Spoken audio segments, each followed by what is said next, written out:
partager la parole de Dieu. Donc, je tiens à remercier Paul pour sa présidence. Voilà, l'unité, c'est important. Hein. Les chants étaient bien choisis également, puisque on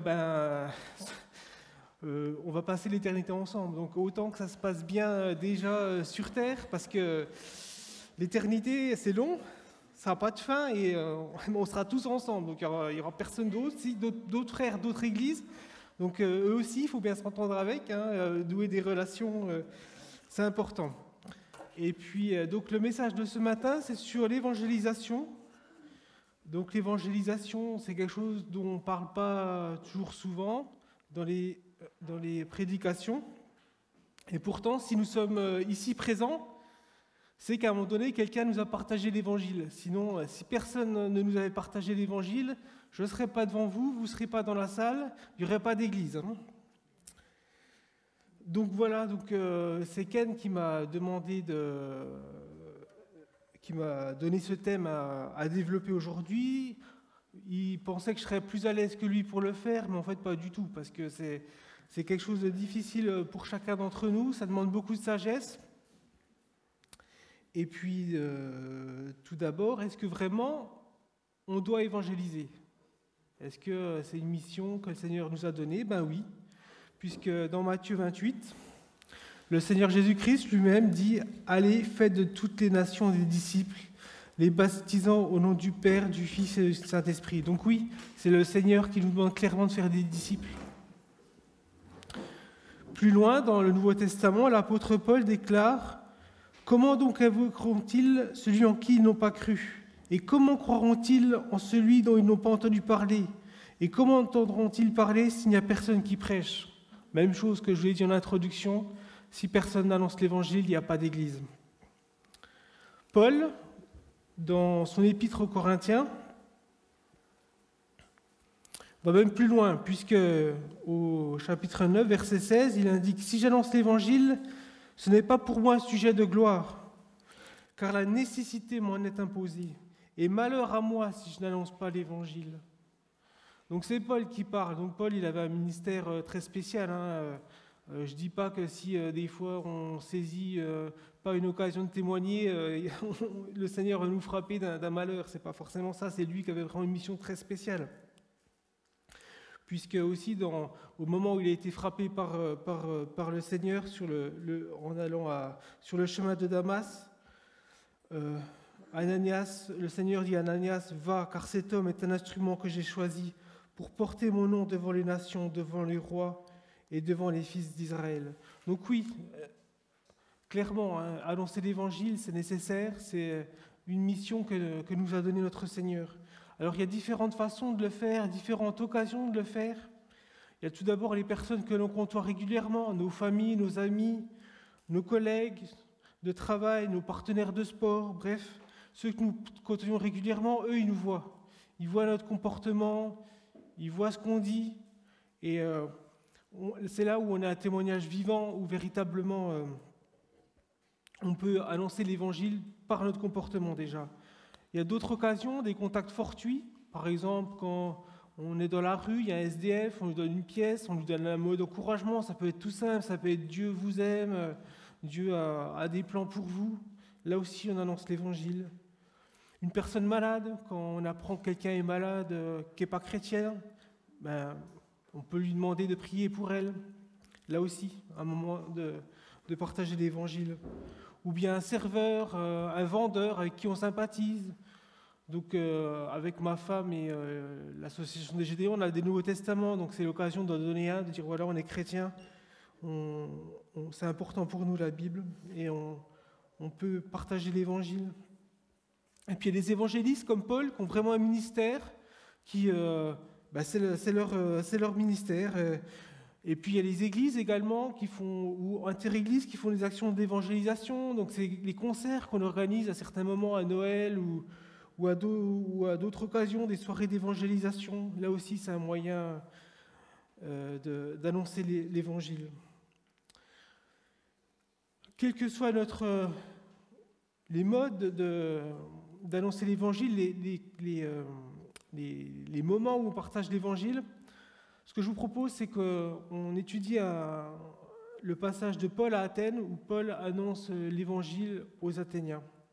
Alors pourquoi se servir de l'apôtre Paul? Pourquoi lui? Déjà, c'est un apôtre choisi par Jésus-Christ sur le chemin de Damas, comme on l'a lu. Donc les apôtres, il y en a 12, 13, 14, ça dépend si on considère que Judas c'est un apôtre, que Matthias c'est un apôtre.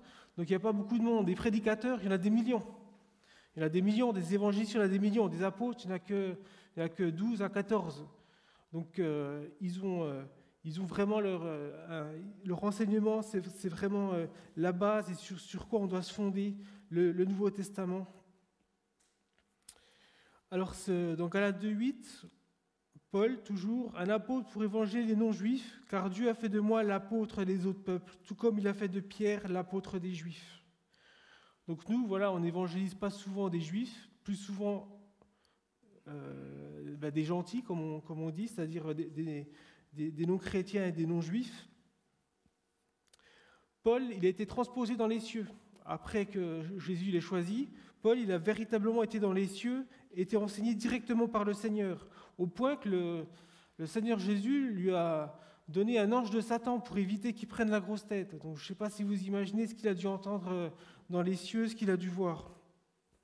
Donc il dit « Et pour que je ne sois pas enflé d'orgueil, à cause de l'excellence de ces révélations, il m'a été mis une écharpe dans la chair, un ange de Satan pour me souffleter et m'empêcher de me recueillir. » Paul, il a parcouru tout le bassin méditerranéen, il a implanté de nombreuses églises.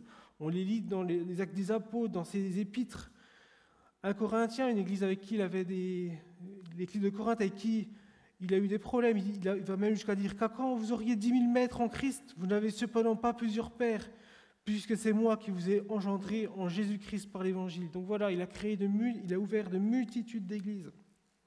Les Actes des Apôtres, du chapitre 9 au chapitre 28, ça relate le ministère de Paul et l'Église primitive. Et jusqu'au dernier moment, jusqu'à la fin des Actes, on voit ses œuvres missionnaires. Et le livre des Actes finit par Paul demeura 2 années entières dans le logement qu'il avait loué. Il accueillait tous ceux qui venaient chez lui. Il annonçait le règne de Dieu et il enseignait ce qui concerne le Seigneur Jésus-Christ avec une entière assurance et sans obstacle. Donc voilà, Paul, c'est une référence. Il fut même l'auteur d'une plus grande partie du Nouveau Testament, 13 épîtres, plus peut-être l'épître aux Hébreux, donc on n'est pas sûr de l'auteur. Donc voilà, Paul, comment il s'y prend, on peut le prendre en considération pour nous aider dans notre témoignage. Donc avant de lire le passage en question, je vais prier pour le message. Oui Seigneur, nous sommes si faibles, si dépourvus de sagesse, si incapables d'annoncer l'Évangile d'une façon qui t'honore, Seigneur, d'une façon qui soit efficace. Nous y allons avec nos propres forces parfois. Nous manquons d'intelligence, de sagesse, nous avons de la maladresse. Et aujourd'hui, nous voulons nous pencher sur comment tu as inspiré ton serviteur Paul pour justement améliorer notre témoignage et vraiment que ton nom soit béni à travers nous, dans nos contacts, dans toute notre vie, toutes les personnes que nous rencontrons, que ton nom soit glorifié et que ta parole et l'obéissance à elle se propagent dans Dijon, dans nos familles, à notre travail. C'est dans le nom de Jésus que nous te le demandons. Amen. Donc je vais lire le passage qui est un peu long, donc je vais le lire une seule fois, je ne vais pas reprendre après, donc, puisqu'il y a 19 versets. Donc c'est dans les Actes, c'est le moment où Paul est à Athènes. Ceux qui accompagnaient Paul le conduisirent jusqu'à Athènes. Puis ils repartirent chargés de transmettre à Silas et à Timothée l'ordre de le rejoindre au plus tôt. Pendant que Paul les attendait à Athènes, son esprit était profondément indigné à la vue de cette ville pleine d'idoles. Il s'entretenait donc dans la synagogue avec les Juifs et les non-Juifs qui craignaient Dieu, et chaque jour sur la place publique avec ceux qu'il rencontrait. Quelques philosophes, épicuriens et stoïciens se mirent à parler avec lui. Les uns disaient « Que veut dire ce discoureur ?» D'autres, parce qu'il annonçait Jésus la résurrection, disaient « Il semble qu'il annonce des divinités étrangères. Alors ils l'attrapèrent et le conduisirent à l'aréopage en disant « Pourrions-nous savoir quel est ce nouvel enseignement que tu apportes ? En effet, tu nous as fait entendre des choses étranges. Nous voudrions donc savoir ce que cela veut dire. » Or, tous les Athéniens et les étrangers qui résidaient là ne passaient leur temps qu'à dire ou écouter les dernières nouveautés. Paul, debout au milieu de l'aréopage, dit « Athéniens, je vous trouve à tout point de vue extrêmement religieux. En effet, en parcourant votre ville et en examinant les objets de votre culte, j'ai même découvert un autel avec cette inscription « À un Dieu inconnu ». Celui que vous révérez sans le connaître, c'est celui que je vous annonce. Le Dieu qui a fait le monde et tout ce qui s'y trouve est le Seigneur du ciel et de la terre, et il n'habite pas dans les temples faits par la main des hommes. Il n'est pas servi par des mains humaines comme s'il avait besoin de quoi que ce soit, lui qui donne à tous la vie, le souffle et toutes choses. Il a fait en sorte que tous les peuples issus d'un seul homme habitent sur toute la surface de la terre, et il a déterminé la durée des temps et les limites de leur lieu d'habitation. Il a voulu qu'ils cherchent le Seigneur et qu'ils s'efforcent de le trouver en tâtonnant, bien qu'il ne soit pas loin de chacun de nous. En effet, c'est en lui que nous avons la vie, le mouvement et l'être, et comme l'ont dit aussi quelques-uns de vos poètes, nous sommes aussi de sa race. C'est ainsi donc, puisque nous sommes de la race de Dieu, nous ne devons pas croire que la divinité ressemble à de l'or, à de l'argent ou à de la pierre, sculptée par l'art et l'imagination de l'être humain. Sans tenir compte des temps d'ignorance, Dieu annonce maintenant à tous les êtres humains, partout où ils se trouvent, qu'ils doivent changer d'attitude, parce qu'il a fixé un jour où il jugera le monde avec justice par l'homme qu'il a désigné. Il en a donné à tous une preuve certaine en le ressuscitant. Lorsqu'ils entendirent parler de résurrection des morts, les uns se moquèrent et les autres dirent « Nous entendrons là-dessus une autre fois. » Ainsi, Paul se retira du milieu d'eux. Quelques-uns, cependant, se joignirent à lui et crurent. Parmi eux figurait Denis l'aréopagite, une femme du nom de Damaris et d'autres avec eux. Donc impressionnant, hein, l'argumentaire de Paul, c'est pas ça qu'on va développer, on va plutôt développer l'attitude de Paul, puisque le titre de mon message, c'est « Être disposé à l'évangélisation, l'exemple de Paul ». Donc on peut noter plusieurs choses. Tout d'abord, Paul, c'est pas lui qui décide de rester à Athènes, ça a vraiment été dirigé par les circonstances et par le Seigneur. Donc lui, il devait attendre ses amis évangélistes comme lui, et il était à Athènes. Alors qu'est-ce qu'il fait quand on a un contretemps ? Ça nous arrive tous, un train qui arrive en retard, ou la queue dans un magasin, bref, on doit attendre, on est contrarié. Et qu'est-ce qu'il fait, Paul ? Donc on est contrarié, donc ça arrive à tout le monde, parce que notre vie, c'est pas réellement celle qu'on imaginait 10 années auparavant. On est bien, là je suis à Dijon depuis 2009, il y a 20 ans je pensais, on m'aurait dit tu seras à Dijon pendant 13 ans, j'aurais pas cru. Donc les choses se passent pas forcément comme on veut, il y a des contrariétés. L'apôtre Paul, même dans son ministère, lui, tous ses plans ne sont pas imaginés. Pourtant, il était inspiré de Dieu, il était dirigé par Dieu, il était enseigné par Dieu. Et pourtant, ça ne s'est pas passé comme il voulait. Dans Acte 16, il ajoute même « Ayant été empêchés par le Saint-Esprit d'annoncer la parole en Asie, ils traversèrent la Phrygie et le pays de Galatie. » Vous voyez, ça ne se passe pas toujours comme on veut. Et Paul, il voyageait, donc il aurait pu se reposer, il aurait pu... oui, alors il n'y a pas de téléphone portable à l'époque, mais il aurait pu être contrarié et rien faire. Ben non, lui, qu'est-ce qu'il fait ? Il va visiter la ville. Il va visiter la ville au point qu'il voit tous les temples avec les idoles. Et là, on peut voir son indignation. Moi, je ne suis pas toujours indigné quand je fais du tourisme et que je vois des temples romains ou qu'il y a des reportages à la télé. Mais lui, de voir que d'autres dieux, des dieux qui n'existent pas, aient pu être vénérés, ça le mettait hors de lui. Et on a pu voir ça également avec David, quand il est avec Goliath. Là aussi, une indignation dans 1 Samuel 7, 26. Goliath qui insultait le peuple, qui insultait le Dieu d'Israël, il dit « Qui est donc ce Philistin, cet incirconcis, pour insulter l'armée du Dieu vivant ?» Ou alors notre Seigneur Jésus-Christ lui-même, quand il est dans le temple, il voit le commerce qui se fait dans le temple, il leur dit « Il est écrit, ma maison sera appelée une maison de prière, mais vous avez fait une caverne de voleurs. » Donc on peut voir l'indignation des hommes de Dieu quand ils voient des choses qui n'honorent pas Dieu, et ça les pousse à l'action. David, lui, il va combattre Goliath et il va le vaincre. Jésus, il va chasser tous les vendeurs de pigeons. Et Paul, lui, qu'est-ce qu'il va faire? Il va annoncer l'évangile. Il va annoncer l'évangile dans Athènes. Et comment il s'y prend? Il va là où il y a du monde, il va à la synagogue. Donc il est juif, donc il va à la synagogue le vendredi pour annoncer l'évangile. Et puis la semaine, qu'est-ce qu'il fait? Il va sur la place publique. Il va rencontrer des philosophes.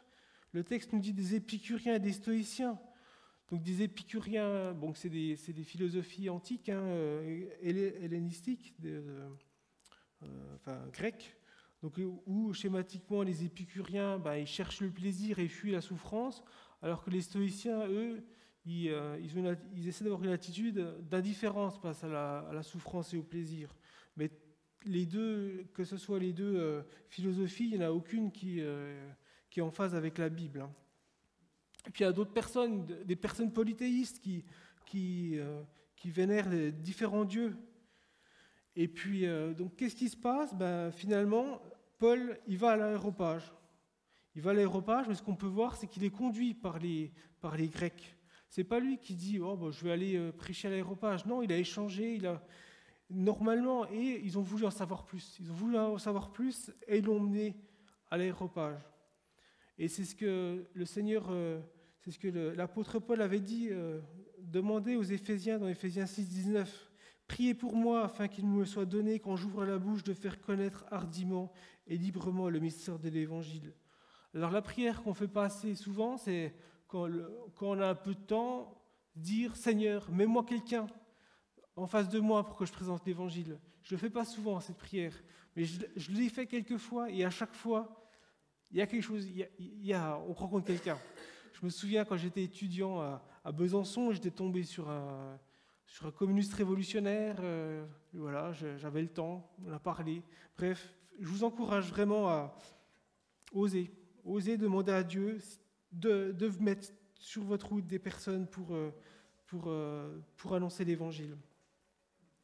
Donc Paul à l'aréopage. Donc l'aréopage, c'est pas seulement un lieu sympa, le café du coin où on discute du football et des autres activités. C'était un tribunal également. Socrate, le philosophe Socrate, a été mis à mort par l'aréopage. Donc c'est sérieux. Et le Seigneur Jésus l'avait dit lui-même dans Luc 12, 11. On vous mènera devant les synagogues, les magistrats et les tribunaux. Situation de Paul. Et la suite du texte. Ne vous inquiétez pas de la manière dont vous défendrez, ni de ce que vous direz, car le Saint-Esprit vous enseignera à l'heure même ce qu'il faudra dire.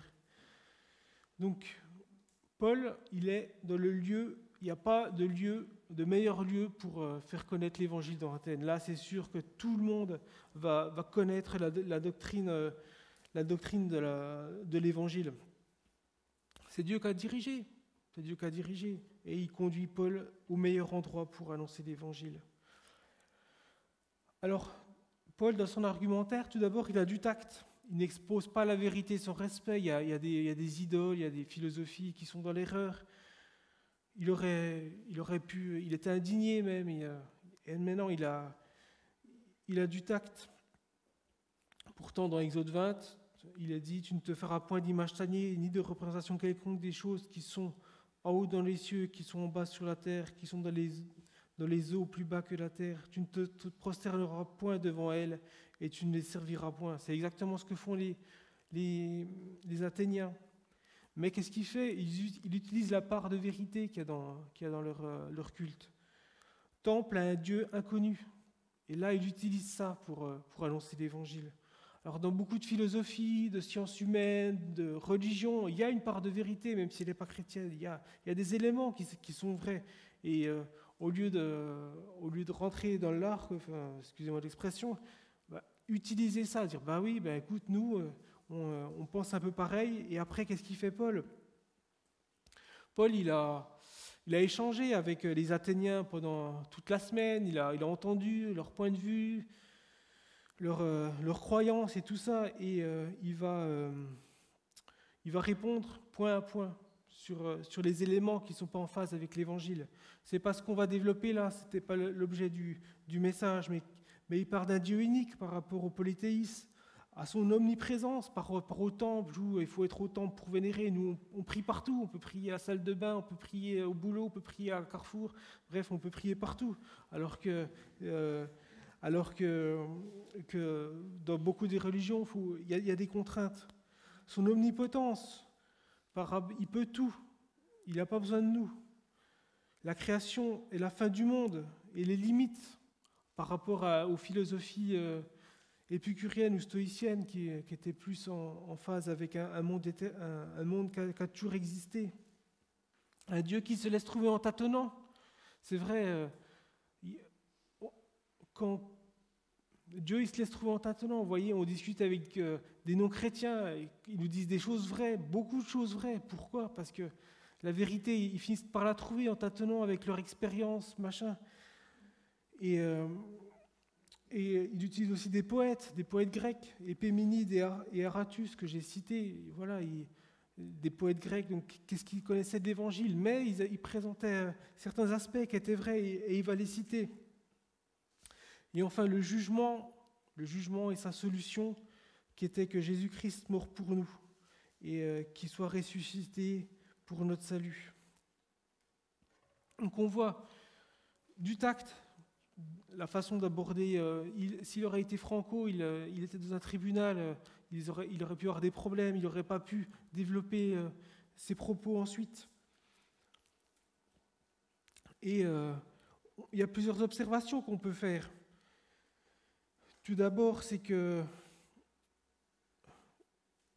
le monde dans lequel on vit, un Dieu créateur, il rejette un Dieu créateur, alors que quand on étudie un peu la science, on voit l'infinie complexité de notre monde, l'infini ordre qui y règne, les constantes fines qui sont à la décimale près, qui permettent de maintenir le monde en fonctionnement. Et ça, c'est intelligent, le fait qu'il y ait une intelligence supérieure qui puisse être aux commandes de tout ça, la plupart des hommes n'y adhèrent pas, alors que c'est une évidence. Comment voulez-vous que le monde, dans sa complexité, soit créé par le hasard ? C'est inconcevable, et pourtant les hommes y adhèrent. Et pourquoi ils y adhèrent ? Parce que leurs œuvres sont mauvaises. Moi, avant d'être chrétien, alors je croyais pas en Dieu, enfin je croyais plus en Dieu, on va dire, mais ça m'arrangeait bien que Dieu n'existe pas, parce que mes œuvres étaient mauvaises. Vous voyez, moi j'avais pas vraiment envie que quelqu'un vienne me juger à la fin des temps par rapport à tout le mal que j'avais fait, parce que ça aurait pas fait l'affaire, hein. J'aurais été jeté en enfer, c'est ce que j'aurais mérité. Et c'est ce passage dans Jean 3, 19 où il dit « Et ce jugement, c'est que la lumière étant venue dans le monde, les hommes ont préféré les ténèbres à la lumière parce que leurs œuvres étaient mauvaises. » C'est totalement ça. Quand on parle de jugement, les gens ne veulent plus entendre. Non, moi je ne préfère pas qu'il y ait de jugement. Pourtant, devant l'évidence d'un Dieu, qu'il existe un Dieu, c'est dans l'Épître aux Romains où l'apôtre Paul dit que personne n'a d'excuse à pas croire en Dieu, parce que quand on voit la beauté du monde, on n'a aucune excuse. Et pourtant, les hommes, ils ne veulent pas en savoir plus, alors que sur Terre, nous vivons combien d'années ? 80, 90, 100, 110, 120 ans maximum. D'ailleurs, c'est écrit dans la Bible, dans la Genèse, où Dieu a mis une limite au temps. Et effectivement, 120 ans, là, il y a encore... on a vu une Française qui est la recordman de longévité, je crois, elle a 118 ans. Mais encore un argument pour la véracité de la Bible. 120 ans, personne ne vit au-delà. Jeanne Calment, elle dit, elle n'a pas atteint personne. 120 ans, c'est la limite. Et c'est dans la Bible. Et les gens, voilà, ils rejettent l'Évangile, alors que on vit 120 ans au maximum, et l'éternité, comme je vous l'ai dit en introduction, c'est long, c'est long. Et qu'est-ce qu'il y a de plus urgent que de savoir où on va aller à la fin de notre vie? Qu'est-ce qu'il y a de plus important? Rien. Et ensuite, Paul annonce l'œuvre salvatrice de Jésus-Christ et sa résurrection. En citant Actes 4, 12, on peut voir qu'il y a de salut en aucun autre, car il n'y a sous le ciel aucun autre nom qui ait été donné parmi des hommes par lequel nous devions être sauvés. Alors c'est pas populaire ça, à notre époque où tout le monde pense que tout le monde va au paradis. Hein. Il y a une chanson que vous connaissez aussi bien que moi à ce sujet. Et ou croire en pas trop faire le mal et croire vaguement en Dieu, ça suffit pour être sauvé. Mais non, c'est pas le cas. Puisque dans Jacques 2,9, il a dit « Tu crois qu'il y a un seul Dieu, tu fais bien. Les démons le croient aussi et ils tremblent. Même les démons, ils croient qu'il y a un Dieu qui existe. » Est-ce qu'ils sont sauvés, les démons? Bien sûr que non. Et en conclusion, au sujet de son message de Paul, on peut voir les effets. Donc, pas beaucoup de personnes converties. Hein. Certains se moquent. Donc ça, c'est l'équivalent de la parabole du semeur, où c'est le semeur sème, ça tombe sur le chemin, et le diable arrache tout. Il se moque. Les oiseaux mangent. Il se moque. La parole semée n'a aucun effet. D'autres ne veulent pas entendre. Ils sont pris par leurs soucis. Et la parole du semeur, c'est quand on sème et que ça va dans les branches et les épines où c'est étouffé. Ils sont étouffés par les soucis, les plaisirs de ce monde. Ils ne vont pas plus loin, mais il y a certains qui croient. Certains croient, quelques-uns. Et c'est le constat qu'on fait dans nos soirées d'évangélisation ou quand on est au contact de nos collègues ou de nos familles. C'est dur, on témoigne, on fait ce qu'on peut, et puis il n'y a pas beaucoup d'effets. Et Paul, dans toute sa sagesse, dans toute sa science, il n'a pas eu beaucoup plus de succès que nous. Alors est-ce que c'est de la faute de Paul que les autres ne se convertissent pas? Je vous l'ai dit, Paul, en évangéliste, il n'y avait pas mieux. S'il y a une église qui existe dans le monde actuel, c'est en grande partie par son ministère. Mais non, beaucoup d'appelés et peu d'élus. Alors qu'est-ce que nous devons faire? Arrêter d'évangéliser? Non, nous ne devons pas baisser les bras, persévérer dans la prière. Prier pour nos familles qui ont le cœur endurci, nos collègues de travail qui se moquent. Prier pour lui. Et puis annoncer l'évangile quand le Seigneur nous le permet. Alors il faut y aller, faut le faire avec zèle, mais avec sagesse. Car les temps deviennent difficiles et de plus en plus incertains. Qu'est-ce qui va bien dans le monde actuellement? Honnêtement, sur quoi on peut se reposer à part sur Jésus-Christ qui nous attend au paradis? Il n'y a rien. Économie, la bourse, elle fait comme ça. La guerre, vous en savez quelque chose. La famine, voilà. Le climat, je ne suis pas sûr que dans 2050, la vie sera encore possible sur Terre, au rythme où ça va. Donc il n'y a rien qui va. Et il y a certains qui ont soif, il y a certains qui attendent justement qu'on leur annonce l'Évangile. On a des exemples, des personnes à qui on propose une Bible avec les Gédéons et qui sont touchés. C'était le Seigneur qui avait préparé le moment et il attendait juste que nous, on y aille, que nous, on témoigne, que nous, on annonce l'Évangile. Et ça, c'est dans Éphésiens 2,10, encore un verset, « Car nous sommes son ouvrage et ont été créés en Jésus-Christ pour de bonnes œuvres que Dieu a préparées d'avance afin que nous les pratiquions. » Donc les bonnes œuvres, ça en fait partie, annoncer l'Évangile. Quand on a une occasion, il faut la saisir. Faut pas. En France, on ne risque pas grand-chose à annoncer l'Évangile. Alors on est embêté avec la laïcité, mais ce n'est pas grand-chose par rapport à ceux qui se font assassiner, ceux qui se font jeter en prison. Nous on peut y aller. Alors comment annoncer l'Évangile? En étant bien disposé, comme l'apôtre Paul. Avoir conscience que c'est Dieu qui dirige les circonstances, un contretemps. Ça peut être... je vais citer quelque chose qui m'est arrivé vendredi. Je suis allé acheter une pâtisserie et il y a la vendeuse, c'était la Toison d'Or, et la vendeuse qui s'en va. Alors elle avait l'uniforme, donc j'ai vu que c'était elle, j'arrive, je dis mince, je vais devoir attendre. Donc j'attends et elle arrive, machin, elle s'excuse, bon, pas de souci. Je prends la pâtisserie, puis elle m'offre un macaron. Et moi, j'avais pas de Nouveau Testament. Elle m'offre quelque chose, la perche était tendue pour que je dise, écoutez, moi je vous fais un cadeau, je vous offre un Nouveau Testament. Je ne l'ai pas fait, je l'avais pas sur moi. Donc voilà, être prêt à annoncer l'Évangile. Un contretemps n'arrive jamais par hasard. S'intéresser aux personnes, leur culture. L'apôtre Paul, il a échangé pour avoir son argumentaire. Il a dû avoir connaissance des philosophies, des croyances des personnes. Il connaissait même certains poètes grecs. Donc s'intéresser aux personnes, à leur culture, à leurs coutumes. Et puis annoncer avec sagesse, en respectant les croyances des autres, ce qui n'est pas toujours évident quand il y a des... On peut être indigné, comme l'apôtre Paul l'a été avec les temples. Pourtant, il n'est pas rentré dans l'art. Il a laissé descendre et après, il y allait avec tact. Donc, pas y aller sous le coup de l'émotion. Y aller avec sagesse et ni trop, ni pas assez.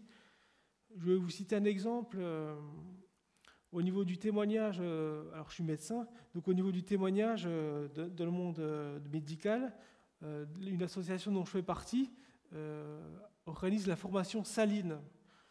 Donc le principe, c'est, si vous savez, on a une proportion de 9 pour 1000 en NaCl, enfin voilà, en chlorure de sodium dans le corps. Donc 9 pour 1000, c'est la concentration. Et donc les perfusions, souvent, c'est 9 pour 1000 qu'on a, le sérum physiologique, comme on l'appelle, on le perfuse à 9 pour 1000. Et le principe, c'est pareil, il y a une juste concentration pour annoncer l'évangile, ni trop ni assez. Si on injecte pas assez de sodium ou trop, il y aura des conséquences, notamment au niveau cérébral. Donc c'est le même principe, quand on annonce l'évangile, avec sagesse, juste ce qu'il faut, pas trop, sinon on va perdre notre auditoire ou on va aller dans les conflits et assez, parce qu'il faut témoigner, il faut annoncer l'évangile. Il faut le faire, et il faut le faire avec fidélité. Vous voyez, l'apôtre Paul, même si c'était pas bien reçu, qu'est-ce qu'il a fait ? Il a annoncé Jésus mort sur une croix et ressuscité. Il a annoncé le message de l'évangile, alors que des fois on pourrait dire, écoutez, voilà, vous croyez en Dieu, nous aussi, et puis top. Non, avec sagesse, annoncer la différence, annoncer ce qui sauve. Que de la théologie naturelle, comme je vous l'ai dit, croire en Dieu, ça suffit pas, même les démons le font. Donc non, annoncer Jésus-Christ, c'est ça qui sauve, c'est ça qui fait la différence, c'est rien d'autre. C'est Jésus-Christ mort sur la croix et ressuscité au 3e jour.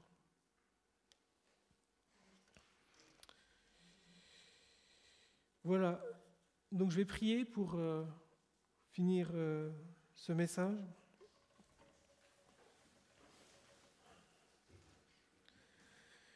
Oui, Seigneur, c'est bien difficile pour nous de savoir comment nous y prendre, de savoir quand parler, quand se taire, quand entrer en conflit, quand démontrer nos arguments, Seigneur. Mais nous avons besoin de ton esprit en abondance qui nous enseigne et qui nous montre les moments et les paroles à dire pour annoncer ce message qui sauve, Seigneur, ce message aussi important. Il n'y a rien de plus important. Tu vois les nouvelles qu'il y a à la télé à longueur de journée, pourtant il n'y en a pas une aussi importante que toi, mort sur la croix et ressuscité au 3e jour. C'est ça qui ouvre les portes de l'éternité, c'est ça qui sauve, Seigneur, et pourtant on nous en empêche dans une partie du monde, et ça commence en France. Alors aide-nous, Seigneur, aide des témoins qui reflètent ta gloire, Seigneur, et que tu puisses utiliser notre bouche, notre attitude, pour sauver tant qu'il est encore temps, c'est tant difficile. C'est dans le nom de Jésus-Christ que nous te le demandons. Amen.